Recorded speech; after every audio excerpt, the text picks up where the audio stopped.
घर पर वापस एमाइडो मेडिकल केयरटेकर उसे वापस अच्छी तरह से संभालता है। देसू अपने करीबी दोस्त जू हवान को अपनी वेब शॉप में देखने जाता है और उसके लिए नकल खेलता है। जू हवान आवाज को नहीं समझता है, फिर भी मीडो के ऑनलाइन विजिट साथी को पहचानने के संबंध में प्रबल है। एक व्यक्ति खुद को सदाबहार के रूप में संदर्भित करता है। वे एक बात शुरू करते हैं और सदाबहार इस तथ्य के प्रकाश में देसू की प्रशंसा करता है कि उसके पति की हत्या के मामले को माफ कर दिया गया है और उसे कुछ और अपमानित करता है। देसू वापस आती है और एमाइडो से अतिरिक्त डेटा को जमकर चलाने का प्रयास करती है, किसी भी मामले में सोचती है कि वह एवरग्रीन के साथ काम कर रही है। अचानक जू हवान ने फ़ोन किया, यह कहते हुए कि उसे एवरग्रीन की क्लाइंट आईडी मिल गई है और मालिक की सूक्ष्मताओं को ट्रैक किया गया है। मालिक का नाम सू डे ग्रेसियस है और एक स्थान भी है। देसू स्वीकार करता है कि यह एमाइडो के अपार्टमेंट से सड़क के पार संरचना में एक मचान है। वह कूदता है, शोध करता है कि कोंडो अंत में अपने पकड़ने वाले चामजिन यूजी ताइक नामक एक आदमी से मिलता है। इसके अलावा उनके अभिभावक श्री हान कमरे में से एक में। देसू हमला करने का प्रयास करता है, हालांकि हान द्वारा कमजोर कर दिया जाता है। चामजिन देसू को बताता है कि वह उसे मार नहीं सकता है, क्योंकि मान लीजिए कि वह करता है तो उसे कभी भी उस कारण का एहसास नहीं होगा कि उसे हिरासत में क्यों लिया गया था। और यह मानते हुए कि वह पीड़ा का उपयोग करने का प्रयास करता है, चामजिन उस पेसमेकर को रिमोट निष्क्रिय कर देगा जिसे उसने अपनी छाती में ठीक से तैनात किया था। हालांकि चामजिन देसू के साथ एक गेम खेलने की पेशकश करता है। उसे यह पता लगाना चाहिए कि अगले 5 दिनों में उसके साथ ऐसा क्यों हुआ। मान लीजिए कि वह छोटा है तो एमाइडो 5 जुलाई को धूल खाएगा। यह मानते हुए कि वह सफल होता है, चामजिन आत्महत्या करने की कसम खाता है। जाते समय चामजिन ने बिना किसी हिचकिचाहट के टिप्पणी की कि देसू ने अपने सामने के प्रवेश द्वार को खुला छोड़ दिया। देसू घर भागता है और पाता है कि मिस्टर पार्क और उसके के झुंड ने मीडो को पकड़ लिया है और शारीरिक रूप से दुर्व्यवहार किया है। देसू गड़बड़ है और मिस्टर पार्क देसू पर इसी तरह के दांतों को मारने वाली यातना शरारत का उपयोग करने जा रहे हैं। जब श्री हान बाहर देखते हैं और श्री पार्क को नकदी से भरा बैग प्रदान करते हैं। मान लीजिए कि वह चला जाता है। पार्क इसे लेता है और उस जाने को ध्यान में रखते हुए देसू पार्क का हाथ हटाने के लिए कदम उठाता है। देसू और मीडो मचान छोड़ देते हैं। बाहर और आसपास वे एक साथ विकसित होते हैं और मीडो दर्शाता है कि वह संभोग करने के लिए तैयार है। स्नेह बनाने के बाद वे गैसदार हो जाते हैं और चामजिन उनके कमरे में एक बंडल छोड़ देता है। इसमें मिस्टर पार्क का कटा हुआ हाथ है। देसू समझता है कि चामजिन उसके द्वारा कहे गए प्रत्येक शब्द को सुन सकता है, इसलिए उसने शायद उसके साथ गड़बड़ की। वे एक दुकान पर जाते हैं और उसके जूते से तार उतार लेते हैं। अगले दिन मीडो की सहायता से देसू को पता चलता है कि एवरग्रीन अपने पुराने माध्यमिक विद्यालय की ओर इशारा करता है, जहां उसे लगता है कि चामजिन एक बार एक व्यक्तिगत अंडरस्टडी था। वह अपने साथी जू हवान को बुलाता है, जो खोज की पुष्टि करता है और नोटिस करता है कि चामजिन की बहन, जो एक साथ स्कूल गई थी और उसके पास एक बच्चा खड़ा था, ने बाद में आत्महत्या कर ली। किसी भी मामले में देसू पर अब नज़र रखने का विकल्प नहीं होने के कारण चामजिन जू हवान की वेब शॉप पर गया है और अपनी बहन के बारे में की गई टिप्पणियों से चिढ़कर वह टेलीफोन के माध्यम से देसू ट्यून करते हुए जू हवान से जीवन बिताता है। यह स्पष्ट रूप से सोचते हुए कि उनके निर्वासन के पीछे के औचित्य का बहन के निधन से कुछ लेना देना है, देसू ने मिस्टर पार्क को पाया। चामजिन के हाथों हाथ खोने के कारण वह अब मददगार है और उसे चामजिन से बचाने के लिए देसू के पुराने जेल कार्यालय में मीडो को रखने के लिए सहमति देता है। उन्होंने यह भी पुष्टि की कि हिरासत में लिए जाने के दौरान देसू को कई बार बेहोश और मंत्रमुग्ध किया गया था। देसू एक और समूह को ट्रैक करता है और उसके साथ चामजिन और उसकी बहन के बारे में बात करता है। जाहिर है, बहन के यौन सह अस्तित्व और शायद उस बिंदु पर उसके गर्भवती होने के बारे में विकसित कहानियां थीं। कहानियां जू हवान द्वारा फैलाई गई थीं, फिर भी ऐसा प्रतीत होता है कि देसू खुद स्रोत थे।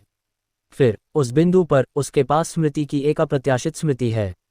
एक दिन स्कूल में, जैसा कि यह समाप्त हुआ, देसू ने गलती से चामजिन और उसकी बहन को देखा था। यौन अनुभव में भाग लेते समय उस समय यह नहीं जानते हुए कि दोनों जुड़े हुए थे और जो दृश्य वह देख रहा था वह इनब्रीडिंग का एक उदाहरण था। देसू ने सियोल में एक स्कूल में जाने से कुछ समय पहले अपने ही साथी को जो देखा था उसे बिना किसी हिचकिचाहट के संदर्भित किया। आखिरकार गपशप ने एक अनूठी तरह की ऊर्जा शुरू की और सोआह ने 5 जुलाई को खुद को एक बांध पर फेंक दिया, आत्महत्या कर ली। देसू अंत में मुख्य संकेत के उत्तर को समझता है। रेत का एक दाना और एक पत्थर दोनों एक समान गति से पानी में डूब जाते हैं। इसका अर्थ है कि एक आसान टिप्पणी और आरोप के माध्यम से दोनों का एक व्यक्ति के समान विनाशकारी परिणाम हो सकता है। इसलिए चामजिन अपनी बहन के निधन के लिए देसू को उत्तरदायी मानते हैं। देसू को लंबे समय तक पता चलता है कि चामजिन कहाँ रहता है और इस डेटा की संपूर्णता के साथ उसका सामना करता है। वह चाम जिन को एक ऐसी स्मृति की खोज करने के लिए दोषी ठहराता है जिसे मंत्रमुग्ध करने का उपयोग करके मिटा दिया गया था। हालांकि चाम जिन का दावा है कि उन्होंने देसू की स्मृति के साथ हस्तक्षेप नहीं किया है। देसू मूल रूप से इसे खुद याद रखने में विफल रहे थे क्योंकि उन्होंने सोचा था कि यह अप्रासंगिक था। इसके बावजूद उनकी गलती हद तक बढ़ गई, उस जगह तक जहां यह माना जाता था कि तथाकथित गर्भवती हो गई थी। यह कभी निश्चित नहीं था कि यह वास्तव में हुआ था। फिर भी इसे स्वीकार करते हुए और सार्वजनिक शर्मिंदगी को देखते हुए उसने आत्महत्या कर ली। हालांकि देसू ने अनुमान लगाया कि चाम जिन ने अपने बच्चे के पिता बनने से डरकर अपनी बहन को मार डाला और जिम्मेदारी के अनुकूल होने के लिए गलती को देसू में स्थानांतरित करने का प्रयास किया। चाम जिन के पास निश्चित रूप से बांध पर तथाक की एक तस्वीर है जो उनके निधन के दिन 5 जुलाई की है। उसने तस्वीर खींची इसलिए वह उसके आत्मविनाश पर उपलब्ध था। किसी भी मामले में चाम जिन तब इन आरोपों को काफी हद तक नष्ट करने वाले प्रकटीकरण के साथ टाल देता है। वह देसू को एक तस्वीर संग्रह देता है जिसकी प्रमुख छवि खुद का, उसके बेटर हाफ और उसकी लड़की का पारिवारिक प्रतिनिधित्व है। संग्रह में अतिरिक्त तस्वीरें उसकी लड़की की बड़ी हो रही हैं जब तक डर के साथ देसू को पता नहीं चलता कि उसकी लड़की पूरी ईमानदारी से मीडो है। साथ ही मीडो को एक पैक में स्वर्गीय दूध के पंख मिलते हैं। एक सामान देसू ने अपने चौथे जन्मदिन के उत्सव के लिए खरीदा था। अपने दोनों जीवन को सावधानीपूर्वक नियंत्रित करने के माध्यम से 3 साल की उम्र से मीडो के साथ गुप्त रूप से निपटने के माध्यम से संभवतः 15 साल के लिए औचित्य 3 जोड़ 15 = 18 देसू के कारावास के बाद से और मीडो के अपने पिता के गायब होने के बाद से और उनमें से हर एक को स्वतंत्र रूप से परेशान करते हुए चाम जिन के पास देसू और मीडो को भी इनब्रीडिंग करने का मौका था। देसू गुस्से में चला जाता है और श्री हान के साथ लड़ता है। घातक रूप से घायल होने के बावजूद श्री हान उसे तब तक दबाए रखता है जब तक कि चाम जिन उसे गोली मारकर मार नहीं देता। तब देसू को पता चलता है कि मिस्टर पाक अभी तक चाम जिन के लिए काम कर रहे हैं। उन्हें अपना हाथ काटने के बदले में जेल की जिम्मेदारी दी गई है। मिस्टर पाक मीडो के साथ हैं और उनसे अनुरोध है कि वे चाम जिन के आदेश पर उन्हें एक तुलनात्मक संग्रह दें। देसू बीमार है और भी चाम जिन से ऐसा नहीं होने देने के लिए कहता है। फिर उस बिंदु पर वह चारों ओर चढ़ जाता है और एक कुत्ते की तरह भौंकना शुरू कर देता है। अंत में अपनी जीभ को हटाने के लिए इतनी चरम सीमा तक पहुंच जाता है कि वह अब से कभी आगे न बढ़ सके। इस दृश्य के दौरान चाम जिन अपने मुंह पर एक ऊतक रखता है और शायद वह रो रहा है। हालांकि उस बिंदु पर यह स्पष्ट रूप से दिखाता है कि वह धूमधाम से खिलखिला रहा है और इसे छिपाने के लिए संघर्ष कर रहा है ताकि वह खुद को पीड़ा देते हुए देख सके।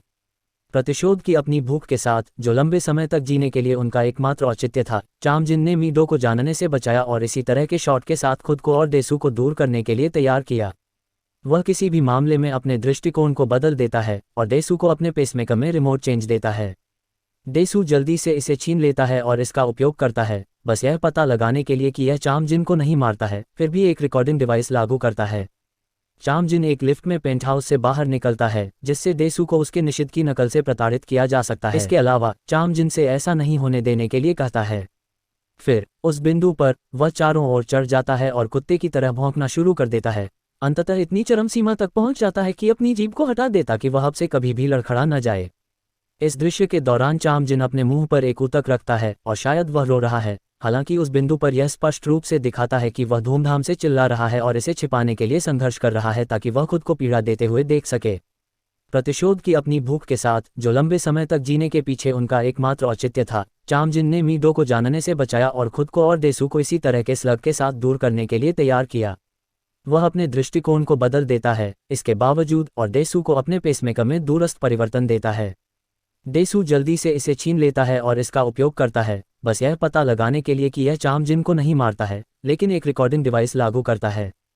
चाम जिन एक लिफ्ट में पेंटहाउस से बाहर निकलता है जिससे देसू को उसकी विकृत की नकल से प्रताड़ित किया जा सकता है। अपनी खुद की लड़की के साथ लव प्रोडक्शन। जैसे ही चाम जिन चले जाते हैं हम उनकी बहन के निधन की याद में उनकी जिम्मेदारी में पुनः प्राप्त हो जाते हैं। वह बांध के ऊपर सो पकड़ रहा है, उसे खुद को दूर करने से बचाने की कोशिश कर रहा है और वह कहती है कि उसे लगातार पता है कि चाम जिन आशंकित था, कि उसे किसी भी चीज़ के बारे में खेद नहीं है और अनुरोध करता है कि वह उसे छोड़ दे। वह स्थिर दिखाई देती है और लंबे समय में वह अपनी पकड़ बचाता है। लिफ्ट में वापस चाम जिन समझता है कि देसू के खिलाफ उसकी सजा मांगने के मद्देनज़र भी कुछ भी उसकी उत्तेजना को दूर नहीं करेगा। कैमरा उसके खुले हाथ के आसपास केंद्रित है जो धीरे धीरे बंद हो जाता है जैसे कि एक बंदूक के चारों ओर एक गैर मौजूद मैलेट को मुर्गा और लिफ्ट में उसके सिर में असली हथियार शूट करें। एक कठोर दृश्य में सेट किए गए एक एपिलॉग में देसू एक कृत्रिम निद्रावस्था विशेषज्ञ के पास जाता है, एक सामान जिसे चाम जिन ने देसू और मीडो दोनों में प्रवेश करने के लिए भर्ती किया था और रहस्य को याद रखने में विफल रहने के लिए उसकी सहायता का अनुरोध करता है। वह उसके बारे में एक पत्र सोचता है क्योंकि वह फिर कभी बात नहीं कर सकता। सब्लिमिनल विशेषज्ञ ने कहा कि उसे शुरू में उसकी मदद करने की कोई इच्छा नहीं थी, फिर भी वह अपने अंतिम वाक्य से हिल गई। इस तथ्य के बावजूद कि मैं एक राक्षस की तरह कुछ हूँ, क्या मैं भी जीने का विशेषाधिकार सुरक्षित नहीं रखता हूँ? यह एक समान वाक्य है जिसे गुडनेस डेसू ने आत्मविनाशकारी व्यक्ति से सुना था जो फिल्म की शुरुआत में दिखाई दिया था। ट्रांस विशेषज्ञ ग्रेसियस डेसू को चामजिन के पेंटहाउस में खुद को वापस देखने के लिए कहता है। वह डेसू को 2 पात्रों में विभाजित करने के लिए एंट्रेंसिंग का उपयोग करती है, मॉन्स्टर जो रहस्य को याद करता है, और अनजान डेसू जिसके पास कोई विचार नहीं है। उस बिंदु पर जब ट्रांस विशेषज्ञ डेसू को 2 व्यक्तियों में भाग लेने के लिए कहता है तो खिड़की में खुद की एक छाप दिखाई देती है। ट्रांस इंड्यूसर उसे बताता है कि जानवर चला जाएगा और उसके द्वारा उठाए गए प्रत्येक कदम के लिए वह 1 साल परिपक्व होगा और 70 साल की उम्र में धूल काट लेगा। प्रतिबिंब राक्षस है। वह एक भयानक अभिव्यक्ति रखता है और अप्रभावित रहता है, डेसू के मानस में अपनी जगह छोड़ने के लिए अनिच्छुक है। बेखबर डेसू कांच में परिलक्षित अपने जीवन के एक महत्वपूर्ण टुकड़े के प्रस्थान पर शोक व्यक्त करता है। कैमरा टेप प्लेयर को स्लाइस करता है जो उस बिंदु पर सही नींव रखने वाले संगीत को चलाने के लिए लपेटता है।